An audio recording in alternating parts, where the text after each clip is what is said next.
Winning This Life family, it's me, MJ, again. I am back with another episode of season 4, and today, unfortunately, my co-host is not joining us, but we continue on.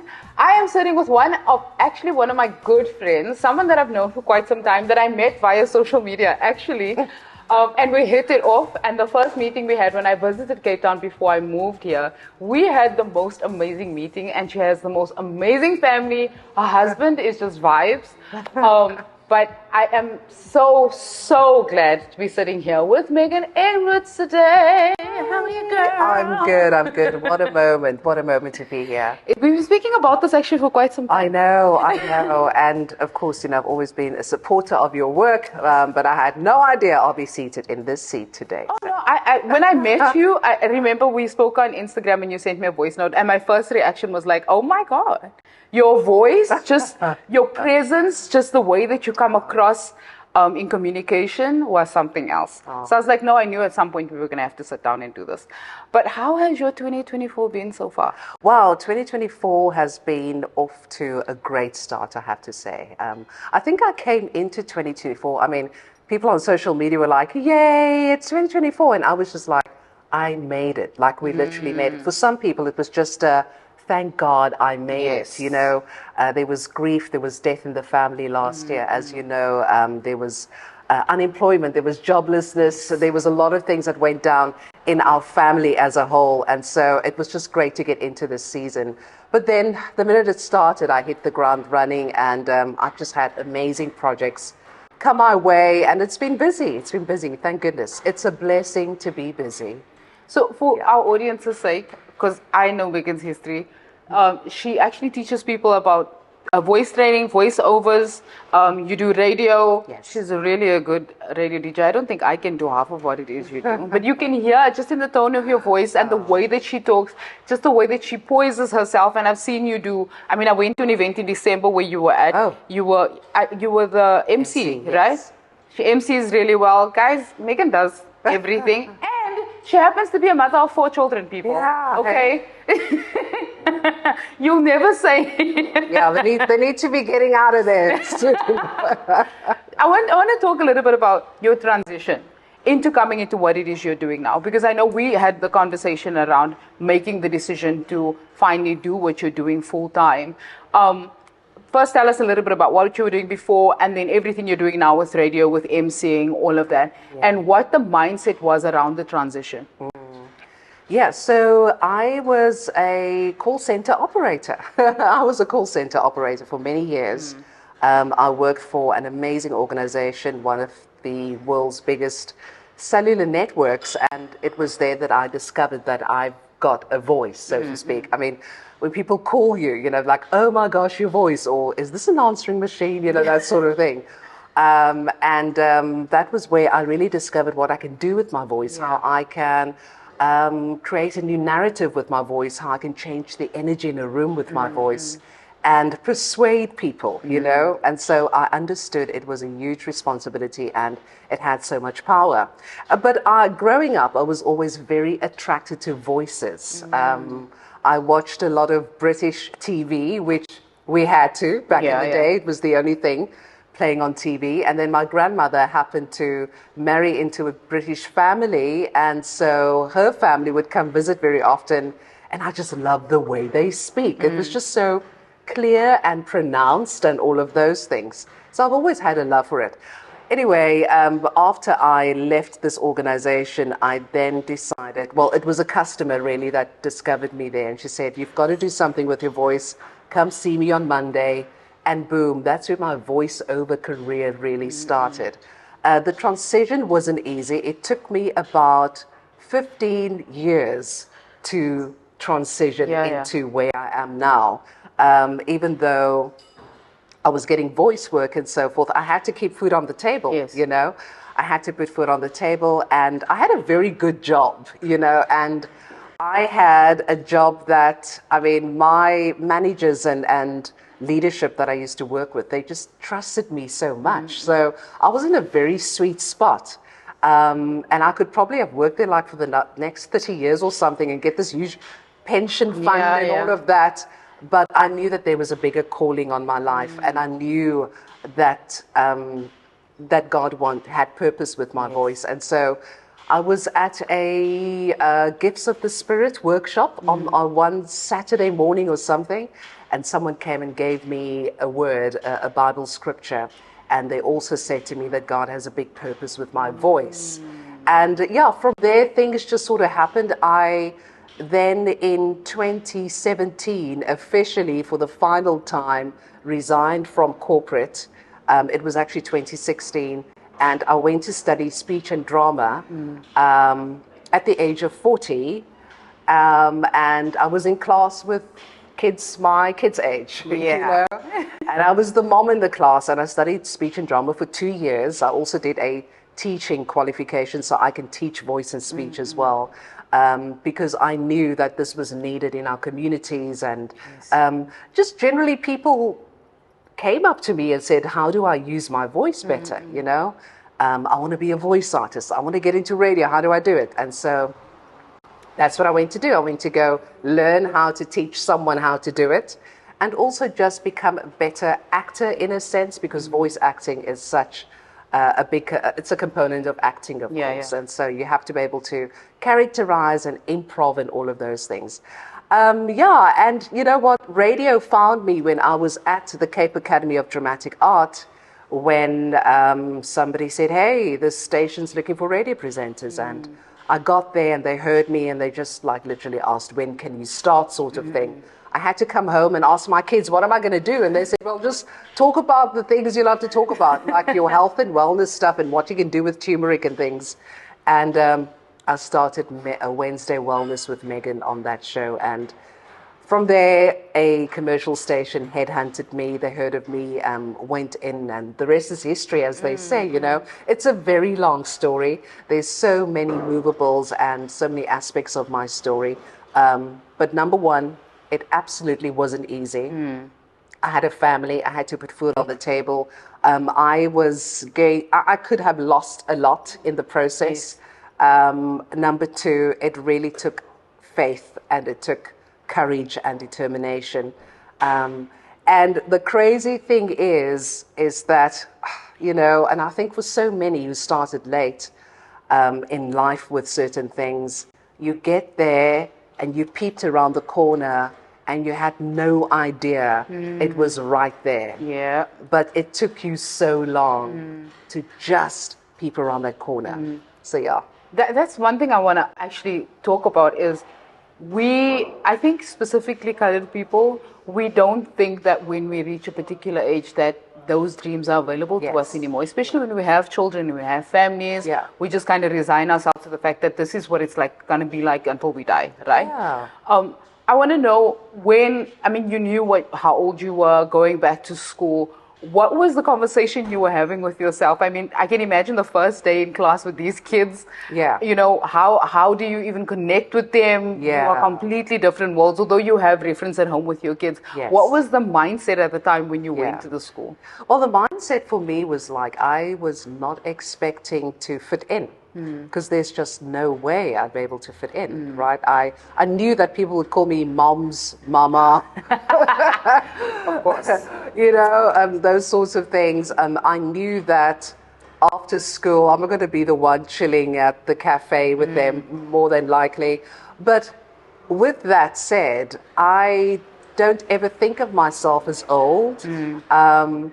I don't know where I heard this or read this very early on in my life, but somebody said that you've got to visualize yourself in every phase of your life. So when you're younger, visualize an older you. And I've always visualized the next me and the next me and the next me. And the next me always looked like she looks after herself. You know, she looked like she can have fun and all of that. And so I always visualized a person, just a human being in the phase of a life, and not really age specific. And so I think that helped a lot. And I happen to be the kind of person that anyone can chill with. I mean, my daughter's friends have me on their WhatsApp, you know.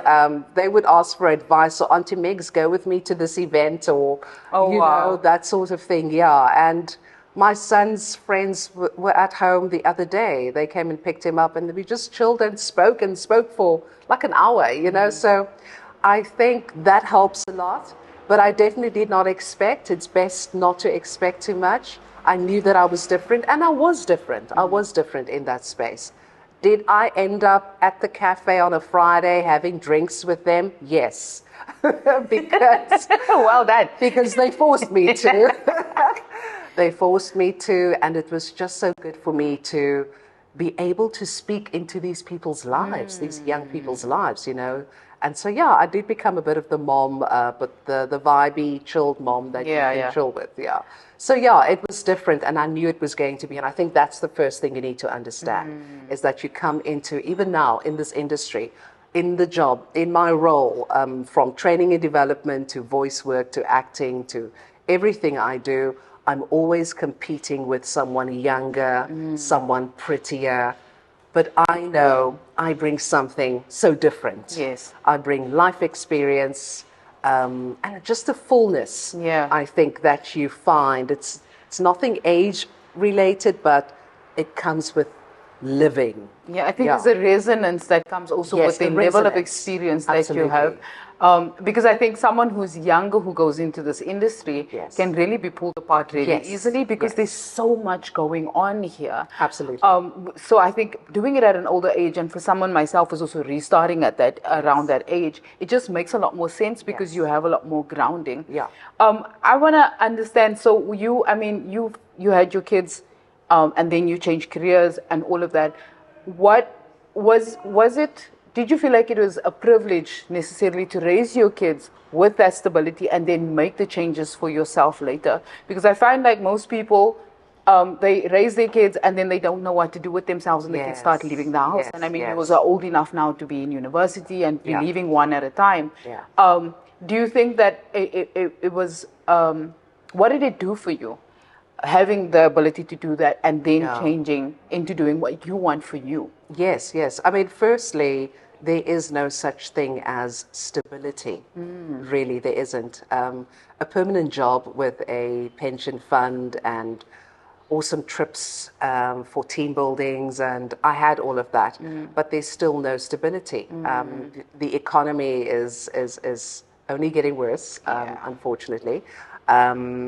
And it is so important that you take the control, you know? And that doesn't mean I say to somebody, leave your job today and go and become a nomad and travel the world like you want to. No, we need to use wisdom. Yes. So it took me 15 years to also position myself in the voiceover industry. So while I was working, I was doing voiceovers. And that helped me position myself in the industry and just for my voice to get out there as well. And so there really isn't stability, but making that transition when my kids were a little older was very valuable because now I show them that you can dream and that what is for you will find you. And that even if it doesn't happen today, it may happen next week or the next year. It may take 10 years, it may take 15 years. And I've had moments where I sit down and I feel like, oh, I wasted my life there. But I didn't. I certainly did not waste my life. There was such a purpose and a reason for me being there. And so I think it's very important that they see a mom who is living life to her fullest. You know, a mom who knows how to make herself happy, who doesn't depend on dad to make her happy and the kids to make her happy. Yes. I don't have to be the mom who is at this event and like, oh no, Miles is also going overseas. No, he passed, yes, you know. I don't have to be that mother. What's to be that mother? Just throwing my kids' accolades out there and that helping me look like more of a mom and being successful in this role as a parent. I don't need that. I have to be successful in the role of living out my purpose. And so each and every one of them have to as well. And they know that now, and I'm happy that they do. Yeah. I find that beautiful. One of the reasons is because I find we all have different purposes, and some moms, their purpose is to be that mom, Yes, right? yes. But there are those of us who have bigger purposes than that, and we have to sacrifice some parts of being a parent in the Yes. ways that we would like in order for that to happen, because the vision is a lot bigger than Yeah. those that we raise. Absolutely. I want to speak a little bit to how things worked when this was in your marriage, how your marriage evolved, what you guys have learned through this experience. Yes. I know your husband is extremely supportive, and he's Yes. so sweet. He's always at all of your events. What did this do for your marriage? Also, because this is a version of finding yourself, right? Yeah.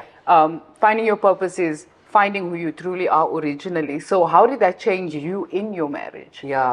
I mean, it changes everything. Firstly, this man had to deal with the last 10 years or so of complete transition in this woman, you know, and so you wake up one day and you realize this is not the same girl I married. But then also you wake up and I realize this is not the same guy I married, because none of us stay the same, you know. And so that was hard, I have to say. I'll be very honest. It's not easy, because being in media requires a lot of you having to sometimes be away from your family. You've got to walk alone also. And you have to, it's a sacrificial thing, because you have to give of yourself to others so often. And so a lot of that transition also helped me learn how to give, but to a certain degree, and how to keep some for me and my family. Yeah. You know, that was very important. So I think that we learned how to grow and change together. I don't think we thought of change. You know, back in the day when I got married in 98, pardon me, you just took a guy that you were attracted to, and you prayed about it, but you didn't talk about All those things. all those Yes. things. Now people are asking, what does your bank balance look like? What are your dreams and visions What for are your your life? dreams and visions? Talk to me about traumas in your family. Girl. What's your emotional health looking like? All of those things. So we didn't have that back in the day. So that had to come. And even, I think, just me transitioning into the space that I'm in just flipped the lid open. So there was a lot of work we had to do as a couple in order to facilitate this new thing in our lives, not just mine. And yeah, and my husband also transitioning into different roles in terms of what he was doing as well. I had to learn how to change with him. So change is inevitable, we say. It is important to be adaptable. Yes. Yeah, adaptability, conflict management, all of those things we learn when we go to these workshops on the Yes. weekend. But these are real things that we can apply in our relationships with one another. So it hasn't always been easy, but it's amazing when you reach that sweet spot and that we all understand, you know, who we now really are in the world. And I love what you had to say, that for some mothers, their success or their purpose is to raise kids, because we need to be raising our kids. Yes. Absolutely. And I just take my hat off for moms who stay home every day, who pack the lunches, who are there on an emotional level for That their is the children. hardest part. That's hard every day. Who get them from school, who listen to the stories. I mean, I've done all of that as well, but it's amazing how moms can just be so content in that. And we shouldn't take it lightly. I think that it's just an incredible role to play, because you're essentially raising these human beings who are going to do great things in the world and who are here for a purpose. And sometimes that is your purpose. And when I think back and I think that I wasted my life, no, I didn't. That was my purpose at that time. Yes. And now this is my purpose. And I mean, everything, the Bible says everything works out for your own good, right? Yes. And everything we learn is necessary for the seasons Yes. that we're going to move into.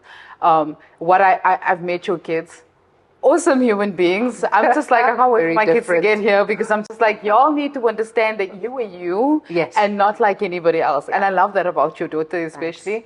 But what I want to know is, so career-wise, life-wise, what do you think the lessons are that they have learned from you?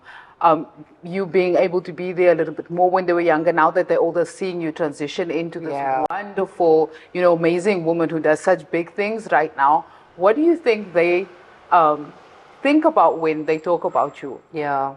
Well, you know what? My kids don't just know the wonderful, amazing women who are doing amazing things, but they know the woman who falls apart when things are not going right, the woman who is sitting up till early hours in the morning, sometimes till 4 in the morning, putting a report together or putting the content together for a training the following year, putting a radio show together.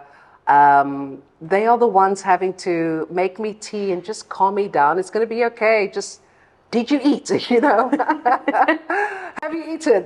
And Michelle cooks, right? Michelle cooks. Miles is always on my case. So they see the good, the bad, and the ugly. They really do. I think some of the lessons that I've imparted with them is to learn how to fail well. You have to break I've learned how to fail well. In fact, just last week, I felt like I failed, but I'm like, I am a human being. I show myself grace. I have a family of 6. I still cook at night. No matter what I was doing, I'll still come home and clean and cook and do things. Even though they did, mommy does a little more, I am still the woman on the weekend who wants to make cook sisters for the kids on a Sunday morning because it's just, I want to do that for them, Coming to visit you on a Sunday. I just recently learned how to make it. It came out amazing, I may add.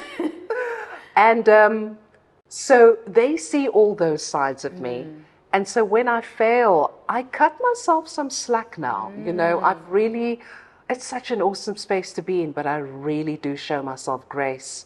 And so that's the first lesson, is just to fail, be comfortable with failing and fail well, man, pick yourself up and try again. There'll be another client.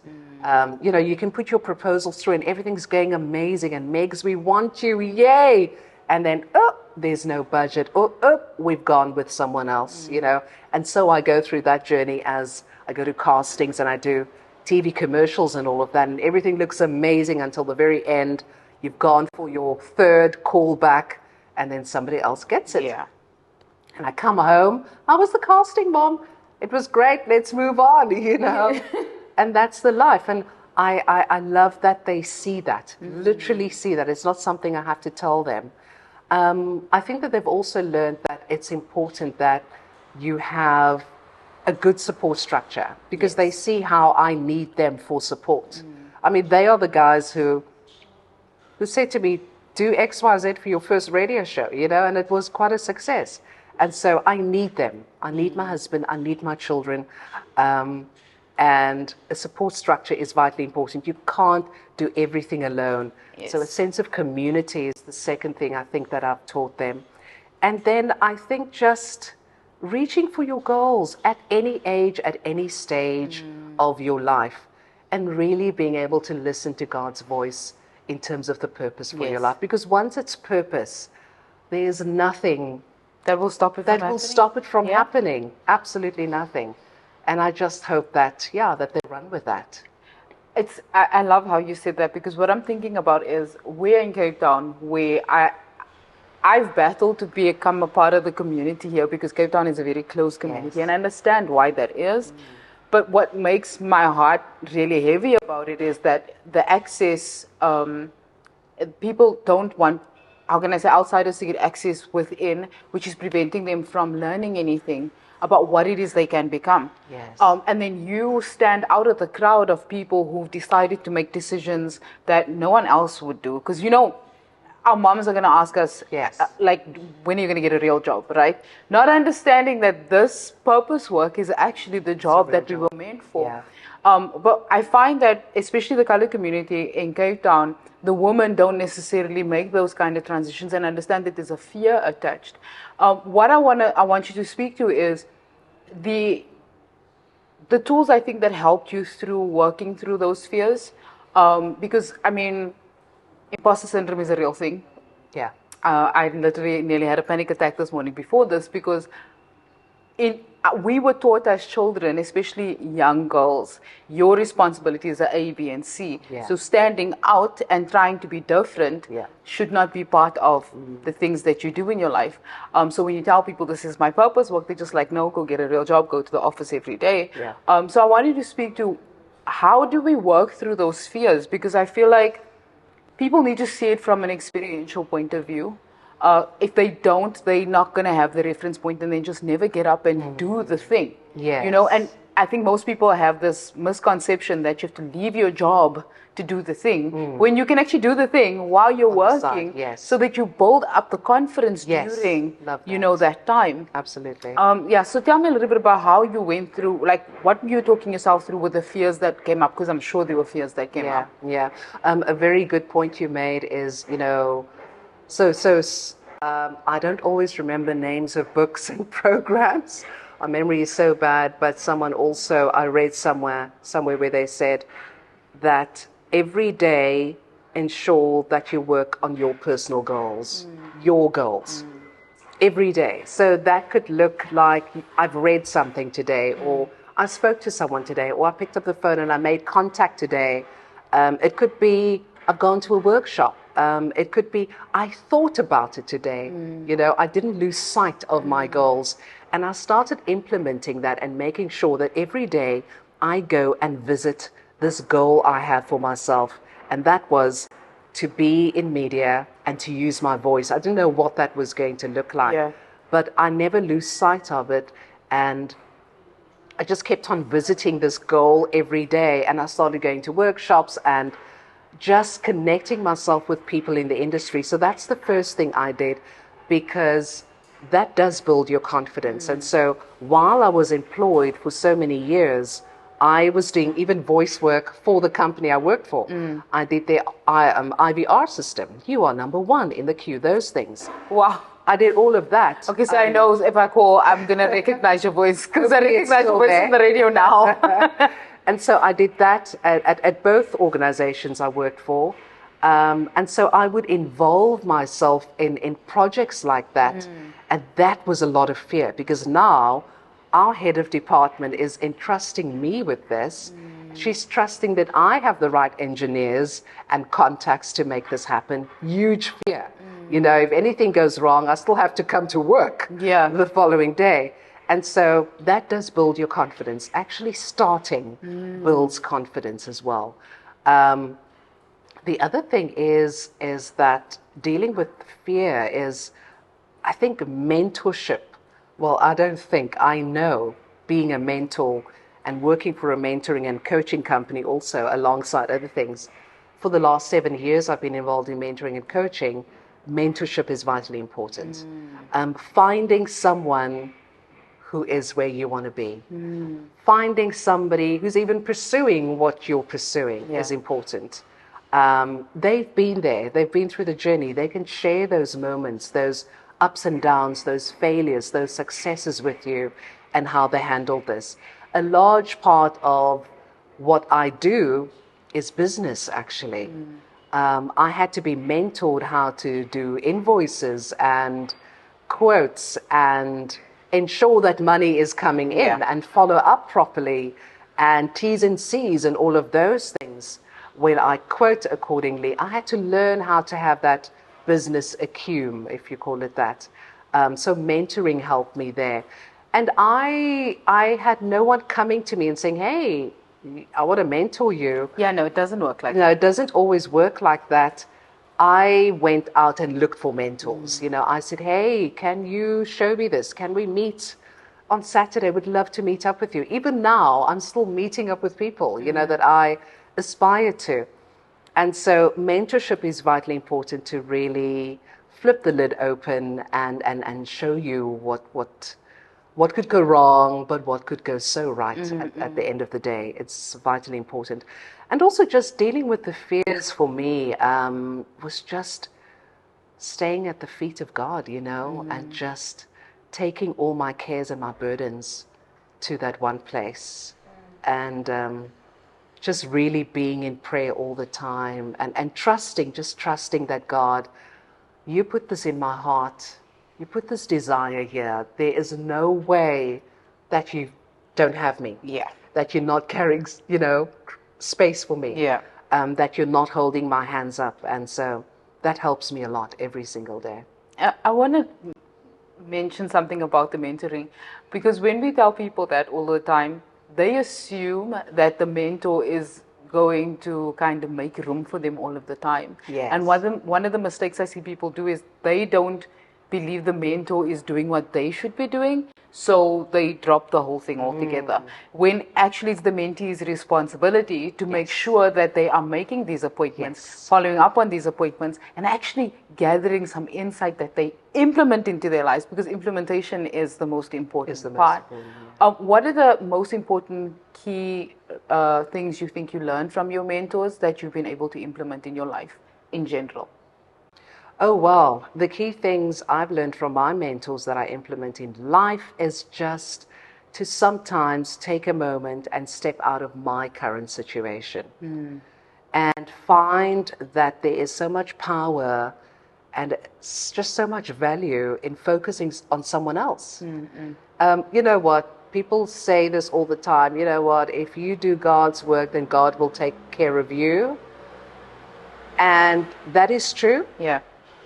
To an extent, because I also believe you can't kind of just let your family by the wayside and hope that God is sorting it out. Yeah, do all-night prayers and like the money will just show up. And the money will just show up. No, it doesn't work that way, But to an extent, I understand that principle because God really sees what you do. And when you do step out of your current situation and into somebody else's, it really helps you to gain perspective of how blessed you are.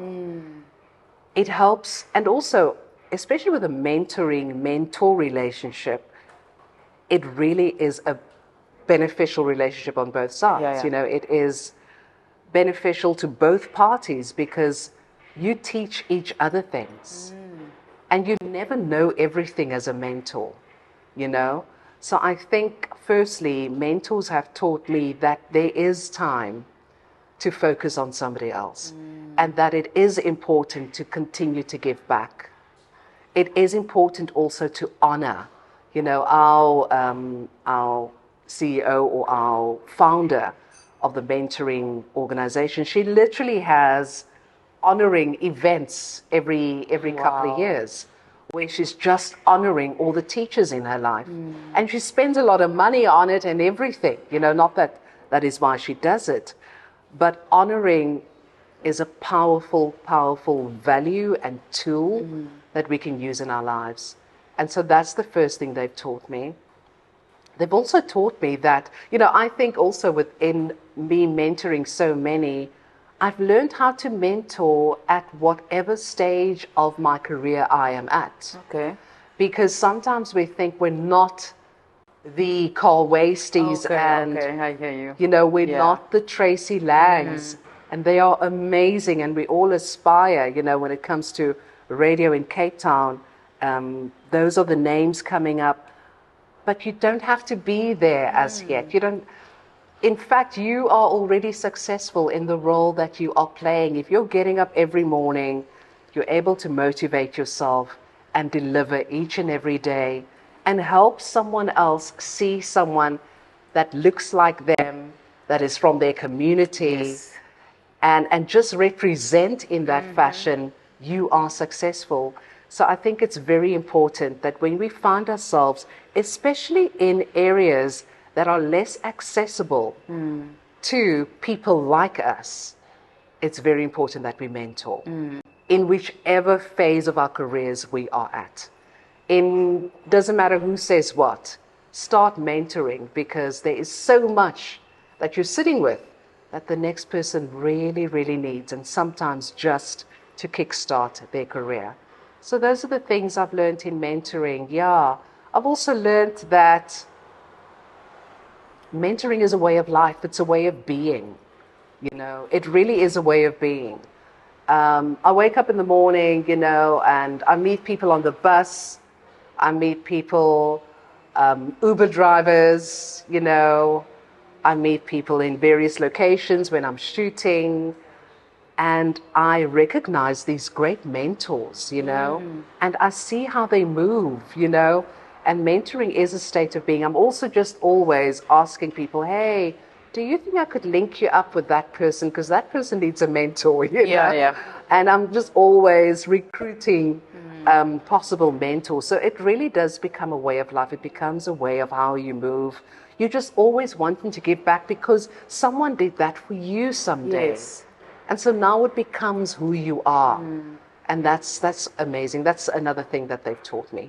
I think there's a level of authenticity that has to come with Yes. it. Because those people, they don't get to see all the aspects of you, Yes. but they need to see the version of yourself that you know you are. Yeah. And not the version of yourself you'd like to be based on the people you aspire to. Yes. And I think that's where the misconception is. Yes. Because at the end of the day, even if you're trying to aspire to be someone else, your paths are different. Yes. Right? You might land the same job, but that's not the same path that they have taken, and you had to learn different lessons. Yeah.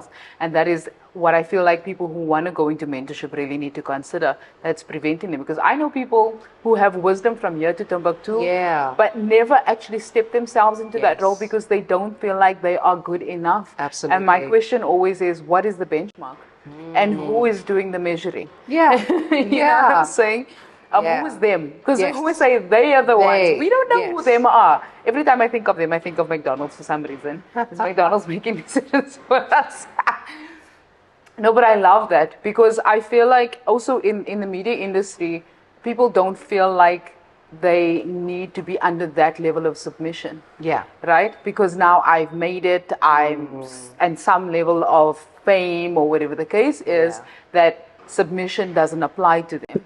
Which doesn't make sense because the only way that you can learn how to be effective in your role is to learn what submission looks like. Yes. Because then when you're mentoring other people, you don't expect them to serve you, but you know that you are serving them as a mentor. Yeah. Right? So tell me a little bit about what it is you're planning to do going next. I know radio is still a thing. She's amazing at radio, guys. Like, for real. And you have the kind of voice that a person can listen to and just be like, I'm going to sleep so well tonight. Because you have that deep resonance in your tone. What is coming up? What are you looking forward to for the rest of 2024? Okay, well, for the rest of 2024, I've got a couple of projects coming up. I'm going to continue sharing and really enlightening and just developing young talent. I've got a couple of people that I'm going to start managing, voice artists. Okay. And I'm going to continue training. I'm going to continue equipping people with knowledge on how to use their voices. Public speaking skills I also do. I'm currently working with a couple of big corporates. Actually, a couple of execs that I'm busy training in public speaking. And again, imposter syndrome, walking into a room, these are execs, and who am I to teach them how to speak, to teach them how to stand up in front of a crowd and all of that. That's out the window, thank goodness. So that's happening. There's some big plans, of course, with Releasing Eagles, our foundation. The Mentoring and Coaching Foundation. I'm also busy writing. Yes, I'm co-writing on a book as well. Yes, and that book is based on my mentoring journey. The people who's mentored me and how mentoring is a state of being, and that's actually the title of the book. And so that's in the pipeline. I'm also looking at doing some more TV work. And there's just a lot of things, it's all connected to purpose at the end of the day. That sounds so exciting. Yeah. I'm so proud of you because I remember that first conversation that we had, you were still trying to fully figure everything out. Yes. And when we had that conversation, I was just like, you don't understand. Like, I feel like God has his hand over you right now. Like, things are going to happen. Thank you. And I think 2024, Nicole says to me all of the time, is your scene season, essentially. Yeah. But I feel like we are all starting to come into our own around this time. Yes. And also for those of us who are older than, the young 20-year-olds who are still trying to figure out their space in the world, we have enough foundation to know that where to land every time something doesn't work, but where we're headed still Absolutely. remains in front of us. Yes. So I'm so proud of you. You're doing Thank so you. well. I mean, I remember the meeting we had at Mug and Bean, Tiger Valley. Yes, we sat there for a very long We time. sat there for a very long time. You had just met me, and I told you, oh, I want to do this, to do that. And you were like, so what are you waiting for? I tell everyone that. Yeah. It's like, you were telling me what you can do. Yeah. I don't know why you're trying to convince me. I'm hearing you. Yeah.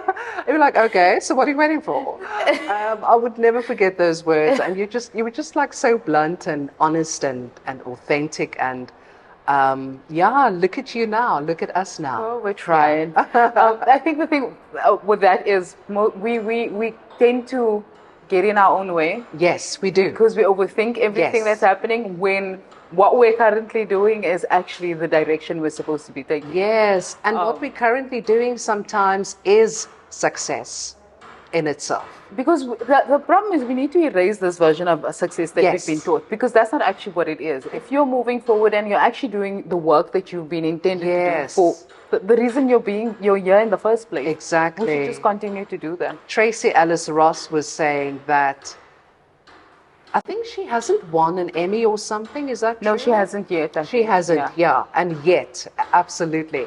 But she said, listen, guys, maybe that's not in my story. Maybe that's not a part of my life journey. Maybe that is not what success looks like for me. You know, she says, not everyone has to get the Emmy and the Grammy and the this and the that. It's not about that. Are you getting up in the morning and are you literally living? Well, there's a Japanese sort of theology or methodology called the ikigai. You know, are you living in your ikigai? Are you waking up in the morning, doing what you love, doing what you're called for, enjoying it as well? And I think the other one is you happen to get paid for it. You know, Which, I mean, I think you strike luck when you do that. then that's such a sweet spot. Like, just be so grateful. You know, you are so blessed in what you're doing. And so success looks different for everyone. I believe that there are leaders, but there has to be followers. I think the followers is where the sweet spot is. I think in the following, the magic really happens in the following also. Yeah, and that's what I found. I don't mind being a follower.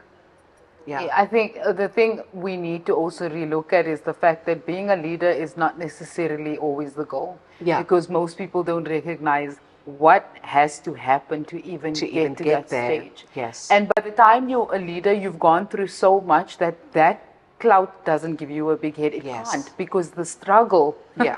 the struggle is more than real, right? Absolutely. And people need to just realize that trying to achieve the things that you see all of the celebrities or these people who are doing really well, trying to achieve those things, there are things that those people have to endure on a daily Absolutely. basis that, given the same circumstances, you probably wouldn't survive. Yeah. You know, and we need to be really realistic about that. Yeah. But I thank you so much for coming. I mean, we've had you. this conversation for a while. I'm We so can glad talk we forever. finally didn't. Yeah. Um, Thank you. and I'm like, this is season 4. I'm glad you're on this season while I'm here in the city that I love. You have received me so well since I've been here. 2023 has been quite a journey, but you're one of the people who's just like, I'm just checking in to see if you're fine. You know, people, I think you people give don't so realize. much. People don't realize how important that is, Yes. especially when you're coming into a new place where nobody knows you, and because people are afraid to kind of connect. Because Yes. Joburg people apparently are scary. I don't know how true that is, but I'm hearing that. No. Let me tell you this. Joburg people are not scary. Cape Town people don't want to hear certain things about us, about Cape Town. Really? Yeah. Because Joburg people keep it real, you know? Yeah. And also, it's like when you see a Joburg person come to Cape Town and they hustle hard, they grind, they're doing the thing, it's a mirror. You're like, why am I not as motivated? Yeah. Like, I should pick up my ass right now and start moving. But I Look at that chick. I think Joburg people need a little bit of Cape Town in them, because one thing I learned is I came with a hustle culture here, but one thing I learned was to take a step back. Yeah, also. Yes. And rest, because Yes. I was making myself sick. Yes. So I'm just like, Sundays we are going You're to the loving beach. it. I have 5 proposals due. But I am going to the beach. Yeah. Because it's there. It's right there. Let me just breathe. Yeah. No, totally. But thank you so much. I appreciate you so much, and I love you what so much. What an honor. Bless you. Bless the show. Let's hope it goes to it. It's going viral, guys. Thank you so much, guys, for joining us on this week's episode. I'm so glad to have had Megan here. I mean, we've been talking about this for a very, very long time.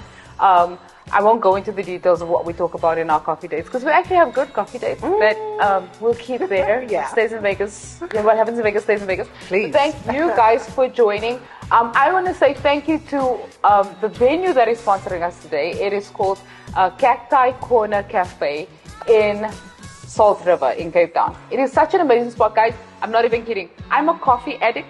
They have the best coffee. I mean, please come and check it out.